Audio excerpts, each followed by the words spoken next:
ಆಕಾಶವಾಣಿ ಧಾರವಾಡ.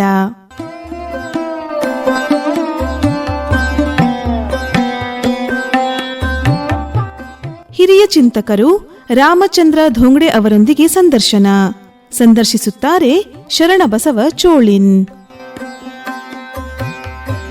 ಆತ್ಮೀಯ ಕೇಳುಗರೆ, ನಮ್ಮ ಜೊತೆಗೆ ಹಿರಿಯರಾದ ರಾಮಚಂದ್ರ ಧೋಂಗಡೆ ಅವರಿದ್ದಾರೆ. ರಾಮಚಂದ್ರ ಧೋಂಗಡೆ ಅವರ ಹೆಸರು ಕೇಳದೆ ಇರೋರು ಬಹಳ ಅಪರೂಪ. ಯಾಕಂದ್ರೆ ಅಂಥ ಒಂದು ಸಹೃದಯಿ ಹಿರಿಯ ಜೀವ ರಾಮಚಂದ್ರ ಅವರು ನಿಜವಾಗಿ ಒಬ್ಬ ಉದ್ಯಮಿಯಾಗಿ ತಮ್ಮ ಜೀವನವನ್ನು ಆರಂಭ ಮಾಡಿದವರು. ನಂತರ ಒಂದು ಸಾಹಿತ್ಯಗಳ ಕುರಿತಂತೆ ಅವರ ಒಂದು ಆಲೋಚನೆಗಳು, ಸಾಹಿತ್ಯಗಳೊಡನೆ ಅವರ ಒಂದು ಸಂವಾದಗಳು, ಸಾಹಿತ್ಯಗಳೊಡನೆ ಅವರು ಪ್ರತಿನಿತ್ಯ ಇರುವಂತಹ ಒಂದು ವಾತಾವರಣ ನಿರ್ಮಾಣವಾದಾಗ ಅವರೇ ಒಬ್ಬ ಸಾಹಿತಿಯಾಗಿ ರೂಪುಗೊಂಡಂತವರು. ವಿಶೇಷವಾಗಿ ವಚನಗಳ ಕುರಿತಂತೆ ಬಹಳ ದೀರ್ಘವಾದ ಓದು ಅವರಿಗಿದೆ. ವಚನಗಳು ಹೇಗೆ ಜನಸಾಮಾನ್ಯರ ಬದುಕನ್ನು ಬದಲಿ ಮಾಡುತ್ತವೆ ಅಂತ ಹೇಳಿ ಅವರು ತಮ್ಮ ಪ್ರಯತ್ನದೊಳಗ ಸಾಕಷ್ಟು ಜನರನ್ನ ಮುಟ್ಟಿದ್ದಾರೆ. ಹಾಗೇನೆ ದಿವ್ಯ ಚೇತನರಿಗೂ ಕೂಡ ಈ ಒಂದು ಬಸವಾದಿ ಪ್ರಮತರ ಸಂದೇಶವನ್ನು ಮುಟ್ಟಬೇಕು ಅಂತ ತಿಳ್ಕೊಂಡು ಬ್ರೈಲ್ ಲಿಪಿಯೊಳಗ ವಚನ ಸಂಪುಟಗಳನ್ನ ತರ್ಜುಮೆ ಮಾಡಿದಂಥವ್ರು. ದಿವ್ಯ ಚೇತನರಿಗೆ ಒಂದು ಬದುಕಿನೊಳಗ ಬೆಳಕನ್ನ ತಂದಂತಹ ನಮ್ಮ ರಾಮಚಂದ್ರ ಧೋಂಗಡೆ ಅವರು 97 ವರ್ಷದ ವಯೋವೃದ್ಧರು. ಅಂದ್ರೆ ಶತಕದ ಸಂಭ್ರಮ ಹತ್ತಿರದಲ್ಲಿದ್ದಾರೆ. ಅವ್ನು ಬಹಳ ಸಂತೋಷ ಅವರನ್ನ ಸ್ವಾಗತ ಮಾಡ್ಲಿಕ್ಕೆ ರಾಮಚಂದ್ರ ಧೋಂಗಡೆ ಅವ್ರನ್ನ ಸ್ವಾಗತ ಮಾಡ್ತೀವಿ. ನಮಸ್ಕಾರ ರಾಮಚಂದ್ರ ಧೋಂಗಡೆ ಅವರೇ. ನಮಸ್ಕಾರ. ನಿಮಗೆ ಸ್ವಾಗತ,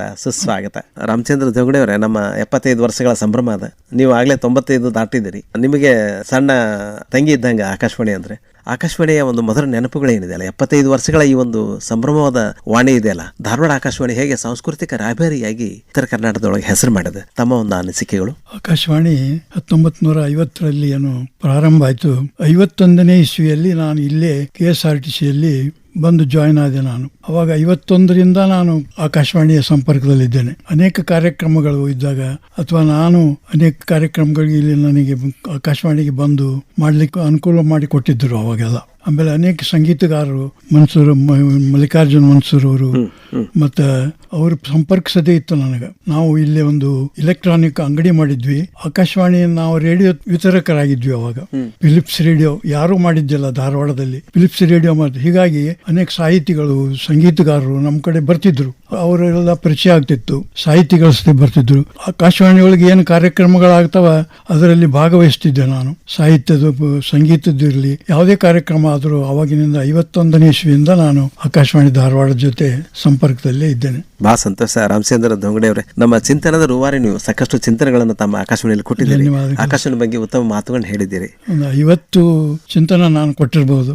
ಅನೇಕ ಮಹತ್ವದ ಚಿಂತನೆಗಳನ್ನ, ಅದರಲ್ಲಿ ಪ್ರಜಾರಾಜ್ಯದ ದಿನ, ಹುತಾತ್ಮರ ದಿನ, ವಾಲ್ಮೀಕಿಯವರ ದಿನ, ಅನೇಕ ವಿಷಯಗಳನ್ನು ತಗೊಂಡು ನಾನು ಈವರೆಗೂ ನನಗೆ ಅನೇಕರು ಒಂದು ಚಿಂತನೆ ಆಯ್ತು ಅಂದ್ಕೊಳ್ಳಿ ಅನೇಕ ಮಂದಿ ನನಗೆ ಫೋನ್ ಮಾಡ್ತಾರೆ. ಇಷ್ಟೊಂದು ನನಗೆ ಸಂತೋಷ ಆಗ್ತದೆ. ದೇವ್ರು ನನಗೆ ಇಷ್ಟೆಲ್ಲ ಒಂದು ಭಾಗ್ಯ ಕೊಟ್ಟರಲ್ಲಪ್ಪ, ನಾನು ಮಾತಾಡ್ತೀನಿ, ಇಷ್ಟು ಜನರ ಸಂಪರ್ಕದಿಂದ ಬಂದು ನಾನು ಈ ಸಮಾಜದೊಳಗೆ ಒಂದು ಗುರುತಿಸಿದ್ದಾರೆ ನನಗೆ ಅಂತ ಹೇಳಿ ಅಭಿನಂದನೆಗಳು. ಆಕಾಶವಾಣಿಗೆ ಬಹಳ ಧನ್ಯವಾದವನ್ನು ಕೊಡಬೇಕು. ತಮ್ಮದು ಆಕಾಶವಾಣಿಯ ಒಂದು ಅಭಿವೃದ್ಧಿಗಾಗಿ ತುಳಿತಿರುವಂತಹ ಹಿರಿಯ ಜೀವ. ವಿಶೇಷವಾಗಿ ಇನ್ನೊಂದು ಅಂದ್ರೆ ಬಸವ ತತ್ವ ಚಿಂತನೆ ನಿಮ್ದು ಬಹಳ ಮುಖ್ಯವಾಗಿ ವಿಚಾರಗಳನ್ನು ಬಹಳ ಇಷ್ಟಪಡ್ತೀರಿ ನೀವು. ಅದನ್ನ ದಿವ್ಯ ಚೇತನರಿಗೆ ಅದು ಮುಟ್ಬೇಕು ಸಂದೇಶ ಅಂತ ಹೇಳಿ ಬ್ರೈಲ್ನೊಳಗೆ ಆ ಒಂದು ವಚನ ಸಂಪುಟಗಳನ್ನು ನೀವು ತರ್ಜುಮೆ ಮಾಡಿದಂಥವ್ರು. ಆ ಒಂದು ಕಥೆಯನ್ನ 4 ಮಾತುಗಳಲ್ಲಿ ಹೇಳ್ಬೋದಾ? ನಿಮ್ಗೆಲ್ಲರಿಗೂ ಗೊತ್ತಿದ್ದಂಗೆ ಡಾಕ್ಟರ್ MM ಕಲಬುರ್ಗಿ ಅವರು ಅರವಿಂದ್ ಜತ್ತಿ ಅವರ ಜೊತೆ ಕೂಡಿ ಬಸವಣ್ಣನವರ ವಚನಗಳನ್ನು ಭಾರತೀಯ ಎಲ್ಲ ಭಾಷೆಗಳಲ್ಲಿ ಮತ್ತು ವಿದೇಶಿ ಭಾಷೆಗಳಲ್ಲಿ ಅವ್ರ ವಚನಗಳನ್ನು ತರ್ಜುಮೆ ಮಾಡಿ ನಮ್ಮ ಇಡೀ ಸಮಾಜಕ್ಕೆ ಕೊಡಬೇಕು ಅನ್ನೋದೊಂದು ವಿಚಾರದಿಂದ ಅವರು ಜತ್ತಿಯವರ ಜೊತೆ ಕೂಡಿ ಸರ್ಕಾರಕ್ಕೆ ಮನವಿ ಕೊಟ್ಟರು. ಈ ತರ ನಾವು ಆಮೇಲೆ ಅದಕ್ಕೆ ಸರ್ಕಾರ ಒಪ್ಪಿಗೆ ಪ್ರತಿಯೊಂದು, ಈಗ ಸಿಂಧ್ ಪ್ರಾಂತ ಇರಲಿ, ನಮ್ಮ ಗುಜರಾತ್ ಇರಲಿ, ಮಹಾರಾಷ್ಟ್ರ ಇರಲಿ, ಎಲ್ಲ ಕಡೆ, ಇವನ್ ಕರ್ನಾಟಕದೊಳಗ ಕೊಡಗು, ತುಳು ಅಂತ ಎಲ್ಲ ವಿದ್ವಾಂಸರನ್ನ ಭೇಟಿಯಾಗಿ ಆ ವಚನಗಳನ್ನ ತರ್ಜುಮೆ ಮಾಡಿದ್ರು. ಸರ್ಕಾರದಿಂದ ಯಡಿಯೂರಪ್ಪನವರೇನು ಇದ್ರು ಅವಾಗ, ಅವರು ಅದಕ್ಕೆ ಧನ ಸಹಾಯ ಮಾಡಿದ್ರು. ಅದು ಆ ಬುಕ್ ಪಬ್ಲಿಷ್ ಆಯ್ತು. ಅವಾಗ ನನಗೇನು ಅನಿಸ್ತು ಅಂದ್ರೆ, ಎಲ್ಲರಿಗೂ ಎಲ್ಲಾ ಭಾಷೆ, ಎಲ್ಲ ನಮ್ಮ ವಿವಿಧ ಪ್ರದೇಶಗಳಿಗೆ ಕೊಡ್ತಾರಲ್ಲ, ಅಂದರಿಗೆ ಹ್ಯಾಂಗ ಓದಕ್ಕಾಗತ್ತಿದ್ದು? ಎಲ್ಲಾ ಭಾಷೆಯೊಳಗೂ ಮಾಡಿದ್ವಿ, ಅಂದರಿಗೆ ಓದ್ಲಿಕ್ಕೆ ಬೇಕಲ್ಲ. ಆ ವಿಚಾರ ನಾನು ಹೊಳೆದು ನಾನು ಅಂದರಿಗೆ ಬ್ರೇಲ್ ನಲ್ಲಿ ನಾವು ವಚನ ಮಾಡಬೇಕು ಅಂತ ವಿಚಾರ ಬಂತು. ನಾನು ಒಂದು ಬ್ರೇಲ್, ಇಲ್ಲಿ ಸಹನಾ ಅಂಗವಿಕಲರ ಸಂಸ್ಥೆ ಅಂತಿತ್ತು, ಅವ್ರ ಸಂಪರ್ಕದೊಳಗಿದ್ದೆ ನಾನು. ಆ ರೀತಿ ಮಾಡ್ಬೇಕು ಅಂದ್ಕೊಳ್ಳಿ ಅವ್ರ ಸಹಕಾರ ಸಿಕ್ತ ನನಗೆ, ಸಹನಾ ಸಂಸ್ಥೆ ಸಹಕಾರ. ಅವಾಗ ವೀರಣ್ಣ ರಾಜೂರವರು ಬಸವಪೀಠದ ಅಧ್ಯಕ್ಷರಿದ್ದರು. ಅವ್ರಿಗೆ ಹೋಗಿ ನಾನು ಈ ರೀತಿ ಮಾಡ್ಬೇಕಂತ ಮಾಡಿದ್ದೇನೆ. ಬ್ರೇಲ್ನೊಳಗೆ ಎಲ್ಲಾ ಭಾಷೆಯೊಳಗೂ ಆಯ್ತಂದ್ರೆ ಅಂದರಿಗೆ ಓದ್ಲಿಕ್ಕೆ ಬೇಕು ಅಂತ ಹೇಳಿ ನಾ ಬಸವಪೀಠದೊಳಗೆ ಭೇಟಿ ಆದೆ. ಅವರಿಗೆ ಮಾಡ್ರಿ, ನಿಮ್ಗೆ ಏನ್ ಸಹಾಯ ಬೇಕು ನಾವೆಲ್ಲ ಮಾಡ್ತೀವಿ ಅಂತ ಹೇಳಿ ಬಹಳ ಖುಷಿ ಆಯ್ತು. ಆಮೇಲೆ ನಾನು ಅದರದ್ದು ಕೆಲಸ ಶುರು ಮಾಡಿದೆ. ಅದು ಅಂದ್ರೆ ಏನಂದ್ರೆ ಅದು ಬ್ರೇಲ್ದೊಳಗೆ ಮಾಡ್ಬೇಕಾದ್ರೆ ಕನ್ನಡದ ಇಂಗ್ಲಿಷ್ನೊಳಗೆ ಬರ್ತದೆ ಅದು ಲಿಪಿ. ಅದನ್ನ ನಾವು ಕನ್ನಡ ಶಬ್ದದೊಳಗೆ ಮಾಡಿ ಅದನ್ನ ನಾನೆಲ್ಲ ನೋಡಿ ಅವರಿಗೆ ಅವ್ರೇನು ಟೈಪಿಸ್ಟ್ ಅಂತ ಇರ್ತಿದ್ರು ಅದನ್ನೆಲ್ಲನೂ ಪ್ರತಿಯೊಂದು ವಾಚನಗಳನ್ನು ನೋಡಿ ಅದನ್ನೆಲ್ಲ ಸಂಸ್ಕರಿಸಿ ಅದನ್ನು ಪ್ರತಿ ಎಡಿಟ್ ಮಾಡಿ ಪ್ರತಿಯೊಂದು ಮಾಡ್ಕೊತ ಹಿಂಗೆ ಸಾಧಾರಣ 2 ವರ್ಷ ತಗೊಂಡೆ ನಾನು. ಆಮೇಲೆ ಒಂದು ಪ್ರಶ್ನೆ ಬಂತು. ಕಲಬುರಗಿ ಸಾಹೇಬರಿಗೆ ನಾನು ಹೋಗಿ ಭೇಟಿಯಾದ ಕೂಡಲೇ ಇದಕ್ಕೆ ನಿಮ್ಗೆ ಬಸವಣ್ಣನೇ ಪ್ರೇರಣೆ ಅಂದ್ಬಿಟ್ರೆ ಅವರು. ನನಗೆ ಇಷ್ಟೊಂದು ಸಂತೋಷ ಆಯ್ತು. ಅವರ ಬಾಯಿಂದ ಇಂಥ ಶಬ್ದ ಬಂತು. ಅವರು ಆಕ್ಚುಲಿ ಅಂದ್ರೆ ಉಮಾದೇವಿ ಅವ್ರನ್ನ ಕರೆದ್ರ ಅಲ್ಲಿಗೆ ತಮ್ಮ ಕುರ್ಚಿಗೆ ಕರೆದು ನೋಡಿದ್ರು ಧೋಂಗಡೆ ಅವರು ಬ್ರೇಲಿ ನಮ್ಗೆ ಹೊಳದೇ ಇಲ್ಲ ಈ ವಿಚಾರ, ಬ್ರೇಲಿನೊಳಗೆ ವಚನಗಳನ್ನು ಮಾಡಕತ್ತಾರ, ನಿಮ್ಗೆ ಏನ್ ಬೇಕಿರೋದು ಮಾಡುವ, ಇದಕ್ಕೆ ಸಹಾಯ ಮಾಡೋನು. ಅವಾಗ ನಾನು ಗೋರು ಚನ್ನಬಸಪ್ಪನವರಿಗೆ ಭೇಟಿಯಾದೆ.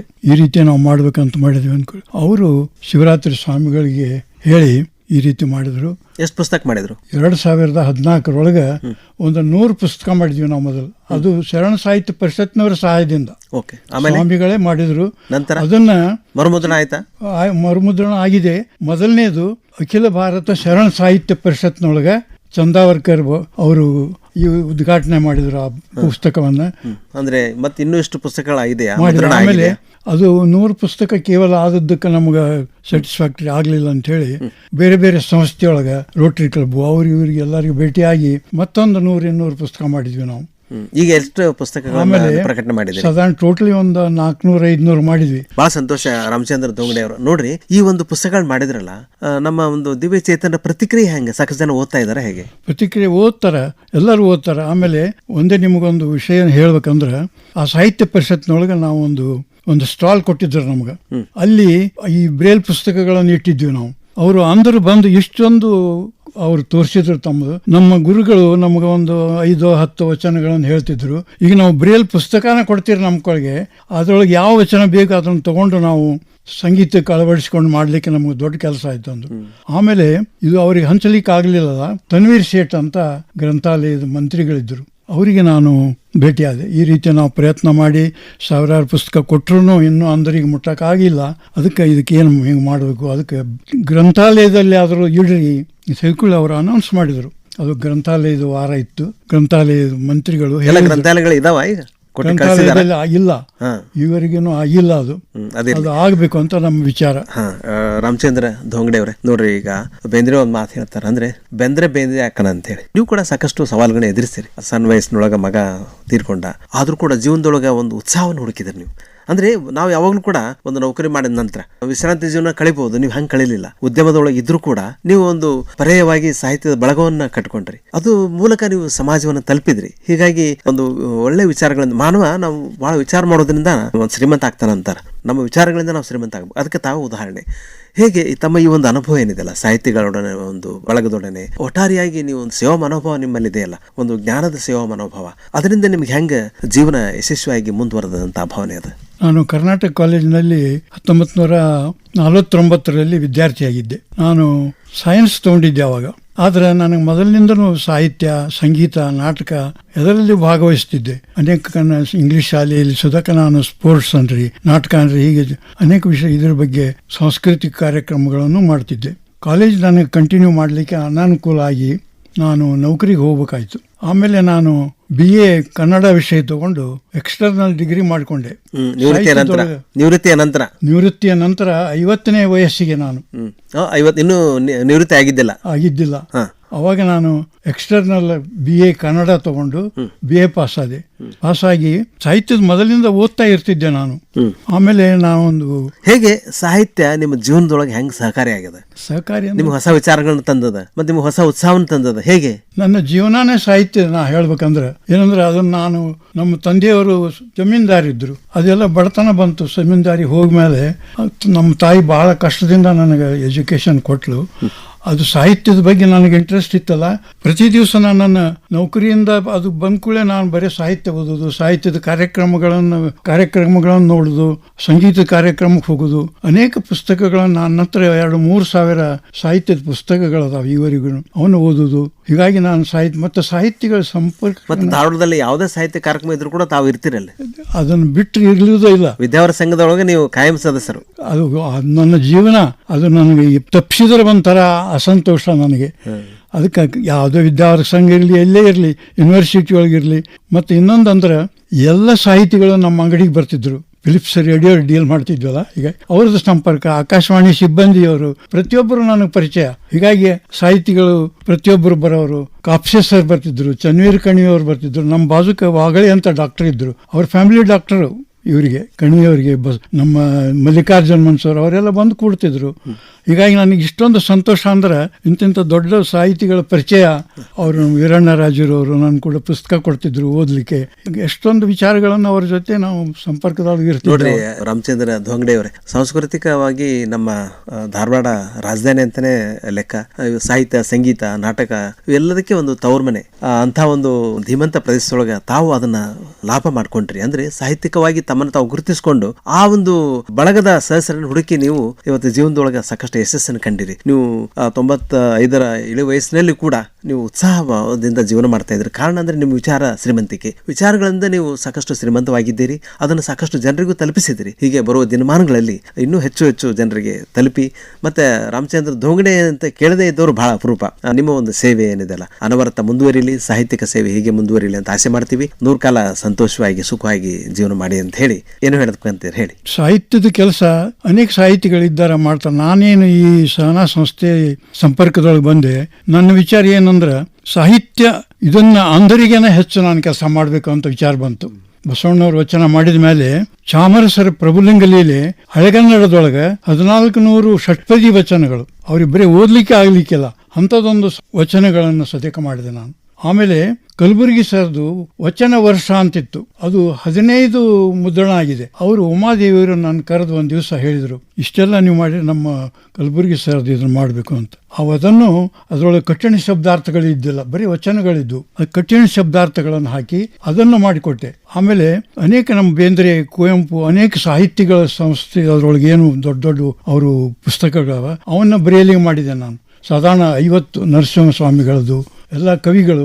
ಮತ್ತೊಂದು ವಿಶೇಷ ಅಂದ್ರೆ ಇಷ್ಟಕ್ಕೆ ನಾನು ಆಗದೇನೆ ಒಂದು ಬೆಳಕು ಅಂತ ಸಾಹಿತ್ಯ ಪತ್ರಿಕೆ, ಅಂದ್ರ ಸಲುವಾಗಿನೇ ಸಾಹಿತ್ಯ ಪತ್ರಿಕೆಯನ್ನು ಶುರು ಮಾಡಿದೆ. ಚಿಲುಮಿಯವರು ಅದಕ್ಕೆ ನನಗೆ ಸಹಕಾರ ಮಾಡ್ತಿದ್ರು. ಅವರು ನಾವು ಕೂಡಿ ಅದನ್ನ ಬ್ರೇಲಿನೊಳಗನ ಅವರು ಅಂದರು ಬರೀಬೇಕು, ಅವರು ತಮ್ಮ ಸಾಹಿತ್ಯ ಬರೀಬೇಕು ಅಂತ ಹೇಳಿ.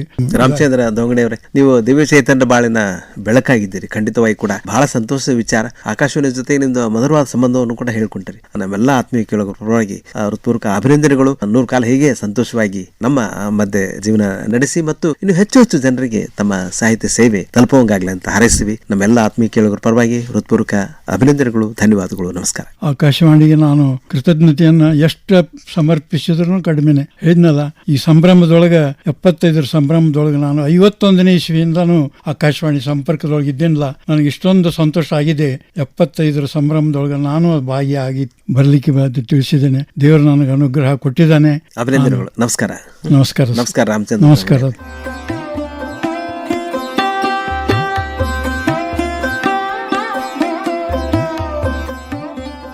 ಇದುವರೆಗೆ ಹಿರಿಯ ಚಿಂತಕರು ರಾಮಚಂದ್ರ ಧೋಂಗಡೆ ಅವರೊಂದಿಗೆ ಸಂದರ್ಶನ ಕೇಳಿದಿರಿ. ಪ್ರಸ್ತುತಿ ಶರಣಬಸವ ಚೋಳಿನ್. ಪ್ರಸ್ತುತಿ ನೆರವು ರಾಖಿ ಹಾನಗಲ್.